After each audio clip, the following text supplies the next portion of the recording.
श्री शिवाय नमस्तु भयम। दोस्तों, जैसा कि आप सभी लोग जानते हैं कि 30 दिसंबर 2025 यानी मंगलवार को पड़ रही है पौष मास की शुक्ल पक्ष दशमी तिथि। और दोस्तों, ये वह तिथि है जो पौष मास में पड़ने वाली सबसे बड़ी तिथि है, क्योंकि ये मंगलवार के दिन पड़ रही है और इसका बहुत ही बड़ा और विशेष महत्व होता है। पूज्य गुरु जी ने कहा है कि अगर कभी भी मौका लग जाए और पौष महीने की दशमी तिथि मंगलवार को पड़ जाए तो आप लोगों को एक छुटकी काला तिल वाला उपाय तो अवश्य ही करना चाहिए। इन दोनों का संयोग बहुत ही कम आता है। इसी के साथ में गुरुजी ने अपनी शिव पुराण कथा में बताया है कि इस दिन आपको एक छुटकी काला तिल वाला उपाय तो आपको अवश्य ही करना चाहिए, क्योंकि ऐसा दिन पूरे साल में सिर्फ एक ही बार आता है। और दोस्तों, आप सभी लोग जानते हो कि मंगलवार दशमी तिथि का अगर सबसे बड़ा कोई उपाय है तो वह एक छुटकी काला तिल वाला उपाय है। तो दोस्तों, मंगलवार दशमी तिथि के दिन आप लोगों को इस एक छुटकी काला तिल वाला उपाय को जरूर करना है। बहुत सारे लोग होंगे जिन लोगों ने इस उपाय को ना किया हो, मतलब पूरा साल निकल गया, उन्होंने किसी भी दिन इस उपाय को, तिल वाला उपाय है, छुटकी काला तिल वाला उपाय को ना किया हो। पर दोस्तों, आपके पास एक आखिरी मौका बचा हुआ है जो कि 30 दिसंबर मंगलवार दशमी तिथि के दिन है। इस दिन आप लोगों को इस वाले उपाय को जरूर कर लेना है। भले ही आपने पूरे महीने भर इस उपाय को ना किया हो, पर अगर आपने इस महीने के मंगलवार दशमी तिथि के दिन अगर इस वाले उपाय को कर लिया तो आपको इस उपाय को करने का वो फल मिलेगा जिसकी आपने कभी कल्पना भी नहीं करी होगी। इसीलिए आप लोग इस वाले उपाय को एक बार जरूर कर लेना है, ताकि आप लोगों के हाथ से यह मौका ना जा सके और आपको इस उपाय को करने का फल मिल सके। दोस्तों, यह उपाय पंडित जी ने अपनी अभी की ही श्री शिव महापुराण की कथा में बताया है। उपाय को आज हम आपको बहुत अच्छे से समझाने वाले हैं। इस वीडियो को देखने के बाद इस उपाय को समझने के लिए आपको कोई और वीडियो को देखने की जरूरत नहीं पड़ेगी। तो चलिए दोस्तों, उपाय को शुरू करते हैं। देखिए, ये पौष महीने के मंगलवार दशमी तिथि के दिन ये इतना खास होता है, इतना महत्वपूर्ण होता है। देखा गया है कभी कभी बड़े बड़े पूजा पाठ अनुष्ठान से जो मनोकामना पूर्ण नहीं होते, वह पौष महीने की मंगलवार दशमी तिथि के दिन एक छोटे से उपाय करने से ही आपकी मनोकामना पूर्ण हो है। और बहुत सारे लोगों ने इस उपाय को किया भी है और उनको इस उपाय को करने का फल भी जरूर मिला है। अगर आप लोग भी इस उपाय को करना चाहते हैं तो आप इस उपाय को पहले अच्छे से समझ लेना, सुन लेना, उसके बाद करना। आपको इस उपाय का फल जरूर मिलेगा। और इस उपाय को कर लेने से आपके घर में चाहे किसी भी प्रकार की दुहक और समस्या क्यों ना चल रही हो, आपको उसका कारण भी नहीं पता है कि भाई यह समस्या किस कारण से चल रही, उसका कुछ भी कारण हो सकता है। जैसे पितृदोष हो सकता है या किसी भी तरह का मंगल दोष भी हो सकता है। तो इस दिन आप लोगों को ये वाला उपाय कर लेना है। ये एक ऐसा उपाय है जिस उपाय को अगर किसी विशेष दिन पर किया जाए तो भाई उस विशेष दिन का जो है वह तो हमें मिलता ही मिलता है, पर हमने उस दिन पर इस उपाय को किया है तो हमें उससे भी बड़ा फल मिलता है और फल बहुत जल्दी मिलता है, क्योंकि आप इस उपाय को बहुत ही बड़े और विशेष दिन पर रहे हो। तो चलिए अब उपाय को साथ के बारे में बात करते हैं, लेकिन उससे पहले आप लोगों को यह जानना आवश्यक है कि आखिर ये उपाय किस समय करना है, किसको करना है और कैसे करना है। तो चलिए हम आगे आपको वीडियो में एक एक करके बता देते हैं। लेकिन उससे पहले अगर आप लोग हमारे चैनल पर पहली बार आए हैं या फिर मेरी आवाज आज पहली बार सुन रहे हैं तो हमारे चैनल को सब्सक्राइब जरूर कर लेना और इस वीडियो को लाइक करके कॉमेंट बॉक्स में श्री शिवाय नमस्तु भयम, ओम नमः शिवाय जरूर टाइप कर देना। तो दोस्तों, इस एक छुटकी काला तिल वाला उपाय को हमें इस मंगलवार दशमी तिथि के दिन कैसे करना है, किसको करना है, किस समय करना है और कहां पर करना है, ये सारे सवालों के जवाब आपको इस वीडियो में मिल जाएंगे। और जो ये वीडियो देखेगा भाई, उसको एक छुटकी काला तिल वाला उपाय जरूर करना चाहिए, क्योंकि इस दिन काला तिल का भी बहुत ही बड़ा और विशेष महत्व होता है। और बात आ जाए एक छुटकी काला तिल वाला उपाय की, तो ये सोने पे सुहागा वाली बात हो जाती है और ये एक बहुत ही बड़ा उपाय हो जाता है इस मंगलवार दशमी तिथि का। तो अब दोस्तों, इस एक छुटकी काला तिल वाला उपाय को आखिर करना किसको है, सबसे पहले हम लोग वो बात जान लेते हैं। तो देखो, घर की जो बड़ी माताएं बहनें होती हैं, उन माताओं बहनों में से कोई भी एक बड़ी माता बहन इस वाले उपाय को कर सकती है। और दोस्तों, अगर आप तो अपने घर में से सभी सदस्यों को भी इस उपाय को करवा सकते हैं, अगर किसी व्यक्ति की खुद की कोई मनोकामना है, खुद की कोई दुख और परेशानी है जो कि वह अपने लिए ही करना चाहता है इस वाले उपाय को, तो वह खुद अपने लिए भी कर सकता है। बाकी अगर कोई घर में से ऐसा है जो कि अपने पूरे घर परिवार की सुख और शांति के लिए ये वाला उपाय करना चाहता है, तो भाई वो भी कर सकता है, उसमें भी कोई दिक्कत वाली बात नहीं है। कहने का मतलब है कि इस उपाय को हर एक सदस्य भी कर सकता है और पूरे घर परिवार के सदस्य के लिए, घर की बड़ी माताओं बहनों में से कोई एक माता बहन भी कर सकती है। माताएं बहनें अगर घर में उपस्थित ना हो या वो ये वाला उपाय ना कर पा रही हो, तो फिर घर का कोई बड़ा सदस्य भी इस एक चुटकी काला तिल वाला उपाय को कर सकता है, चाहे फिर वो पुरुष ही क्यों ना हो, उसमें कोई भी दिक्कत वाली बात नहीं है। उसके बाद में दोस्तों जो अगला प्रश्न निकल आता है वो यह आता है इस उपाय को लेकर कि आखिर इस उपाय को हमें किस समय करना है, सुबह के समय करना है कि शाम के समय करना है। तो देखो, इस वाले उपाय को आप लोग सुबह के समय भी कर सकते हो और शाम के समय प्रदोष काल में भी कर सकते हो।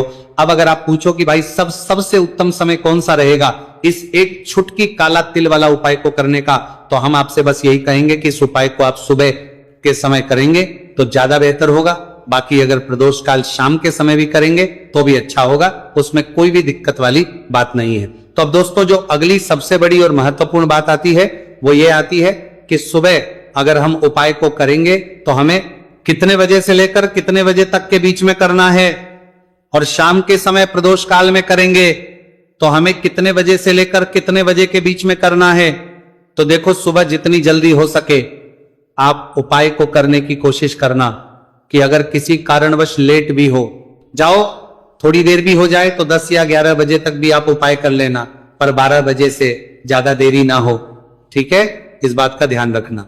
उसके बाद में दोस्तों अगर शाम के समय प्रदोष काल की बात करें, प्रदोष काल का जो समय है होता है वो शाम के 6 बजे से शुरू हो जाता है। मतलब शाम के 6 बजे से लेकर 7 बजे के बीच का जो समय होता है यह समय प्रदोष काल का समय होता है। तो आप उपाय को 7 या 8 बजे के बीच में भी कर सकते हो। मतलब शाम के 6 बजे से रात 8 बजे के बीच में आप कभी भी इस वाले उपाय को कर सकते हो, उसमें कोई भी दिक्कत वाली बात नहीं है। देखिए, यदि आपके जीवन में संकट बहुत ही अधिक चल रहे हो, समस्याएं बहुत ही अधिक चली हो, एक एक रूप खर्च करने आपको बस ओढ़ रहा है, भूमि से जुड़ी हुई कोई भी समस्या हो, या फिर आपके विवाह से जुड़ी हुई कोई भी समस्या हो, या आपके व्यापार से जुड़ी हुई कोई भी समस्या हो, तो आपकी ये सारी समस्या इस मंगलवार दशमी तिथि के दिन समाप्त होने वाली है। तो चलिए दोस्तों जानते हैं उस विशेष उपाय के बारे में। देखिए, इस वीडियो में हम पूज्य गुरु जी द्वारा बताए गए 3 बहुत ही चमत्कारिक उपायों के बारे में जानेंगे। देखिए, ये जो उपाय है आपके जीवन से दुर्भाग्य का तो अंत करेंगे ही, साथ ही साथ यदि आपके जीवन में धन की समस्या चल रही है तो वह सभी भी आपकी समाप्त हो जाएंगी। देखिए, गुरुजी ने बताया है कि जब भी मंगलवार दशमी तिथि का दिन पड़े तो हमें कर्ज मुक्ति के लिए कुछ उपाय करने चाहिए। इसी के साथ हमें धन प्राप्ति, भूमि से जुड़े कार्यों और विवाह के लिए भी उपाय करने चाहिए।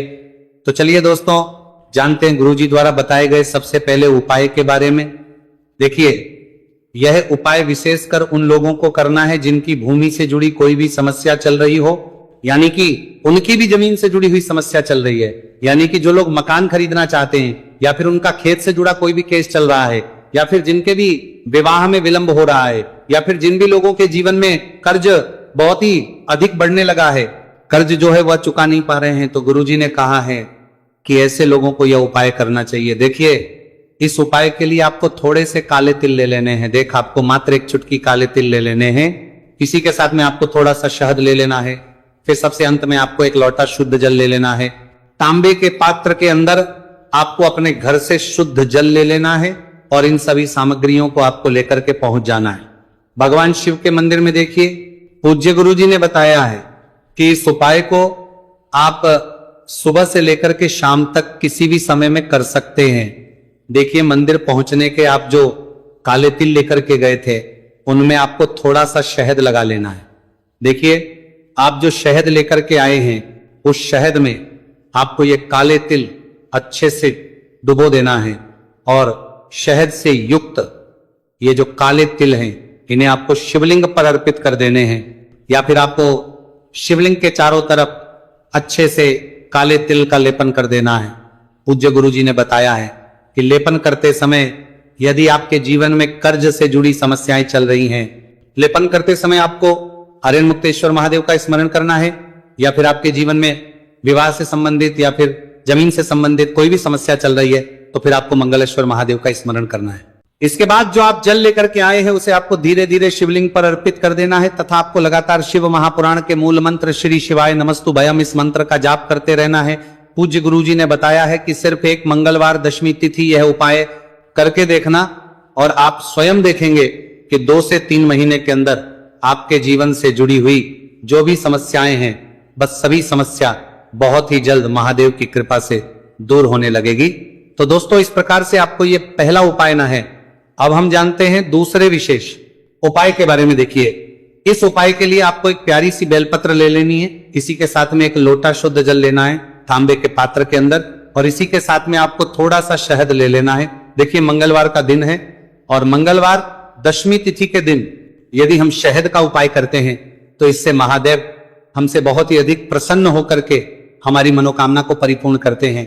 देखिए दोस्तों, यदि आपको बेलपत्र नहीं मिल पाती है तो आप भगवान शिव के शिवलिंग पर जो बेलपत्र छड़ी हुई होती है उसे शुद्ध जल से धो करके उसका उपयोग कर सकते हैं। तो इन सभी सामग्रियों को आपको भगवान शिव के मंदिर में लेकर के पहुंच जाना है। गुरुजी ने कहा है कि इस उपाय को भी आप सुबह से लेकर के शाम तक किसी भी समय में कर सकते हैं।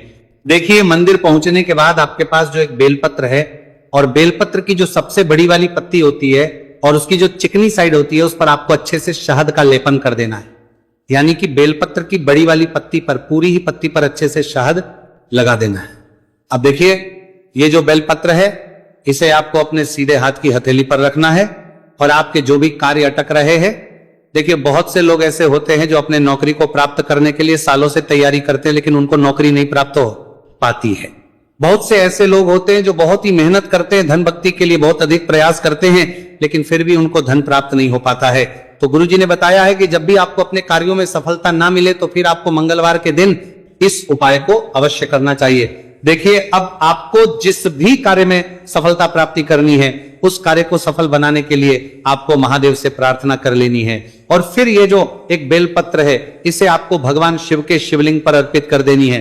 देखिए, बेलपत्र की चिकनी साइड जिस पर आपने शहद लगाए हैं वह शिवलिंग से स्पर्श रहेगी और इसकी जो डंडी है वह आपको जलाधारी की ओर रखनी है।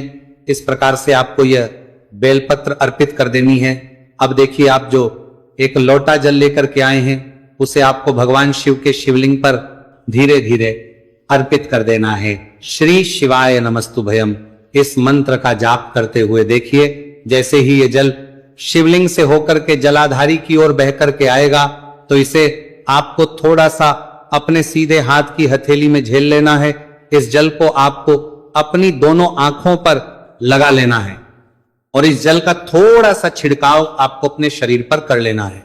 पूज्य गुरुजी ने बताया है कि जब भी हम मंगलवार के दिन शहद वाली बेलपत्र शिवलिंग पर अर्पित करते हैं तो इससे हमें महादेव हर कार्य में सफलता प्राप्त करवाते हैं। यदि हमें अपनी मेहनत करने के बावजूद भी पर्याप्त मात्रा में सफलता नहीं मिल पा रही है तो गुरुजी ने कहा है कि आपको मंगलवार दशमी तिथि के दिन यह चमत्कारिक उपाय अवश्य ही कर लेना है। अब दोस्तों, हम जान लेते हैं गुरुजी द्वारा बताए गए तीसरे विशेष उपाय के बारे में। देखिए, इस उपाय के लिए भी आपको मात्र 1 लोटा शुद्ध जल ले लेना है तांबे के पात्र के अंदर। फिर इसी के साथ में आपको एक प्यारी सी बेलपत्र ले लेनी है। बेलपत्र आपको ध्यान रखना है कि कैसे भी कटी हुई खंडित नहीं होनी चाहिए। अब देखिए, मात्र 2 सामग्री लेकर के आपको भगवान शिव के मंदिर में पहुंच जाना है। पूज्य गुरुजी ने बताया है कि यह उपाय विशेषकर उन लोगों को करना है जिनकी कोई भी विशेष मनोकामनाएं जो कई दिनों से परिपूर्ण नहीं हो पा रही है, चाहे वह विवाह से संबंधित हो, नौकरी से संबंधित हो, व्यापार से संबंधित हो, चाहे किसी भी प्रकार की मनोकामना है जो परिपूर्ण नहीं हो पा रही है, तो उसके लिए आपको यह उपाय करना है। देखिए, इस उपाय को भी आप सुबह से की शाम तक किसी भी समय में कर सकते हैं। देखिए, मंदिर पहुंचने के बाद सबसे पहले तो आप बेलपत्र लेकर के आए हैं, उसे आपको अपने सीधे हाथ की हथेली पर रखना है और आपको महादेव से प्रार्थना करनी है कि हे मेरे महादेव, मेरी ये जो मनोकामनाएं बहुत दिनों से अधूरी है, मैंने कई प्रकार के उपाय कर लिए हैं, कई प्रकार के व्रत कर लिए हैं, लेकिन अभी तक मेरी मनोकामना परिपूर्ण नहीं हो पाई है, तो उस मनोकामना को परिपूर्ण करने के लिए प्रार्थना करनी है और ये एक बेलपत्र आपको शिवलिंग पर अर्पित कर देनी है। देखिए बेलपत्र की जो चिकनी साइड है वो शिवलिंग से स्पर्श रहेगी और इसकी जो है वो आपको जलाधारी की ओर रखनी है। इस प्रकार से आपको यह बेलपत्र अर्पित कर देनी है। इसी प्रकार से आपको यह बेलपत्र अर्पित करनी है। अब देखिए आप जो एक लोटा शुद्ध जल लेकर के आए हैं, इसे आपको धीरे धीरे शिवलिंग पर अर्पित कर देना है। इस मंत्र का जाप करते हुए देखिए, जल अर्पित करते हुए आपको कम से कम 11 बार श्री शिवाय नमस्तु भयम या फिर ओम नमः शिवाय इस मंत्र का जाप कर लेना है। पूज्य गुरुजी ने बताया है कि जो भी व्यक्ति 30 दिसंबर मंगलवार दशमी तिथि के दिन शिवलिंग के सामने इस उपाय को करता है तो उसकी जो भी मनोकामना है वो महादेव की कृपा से निश्चित ही परिपूर्ण हो जाती है। तो दोस्तों ये थे पूज्य गुरुजी द्वारा बताए गए कुछ बहुत ही खास उपाय।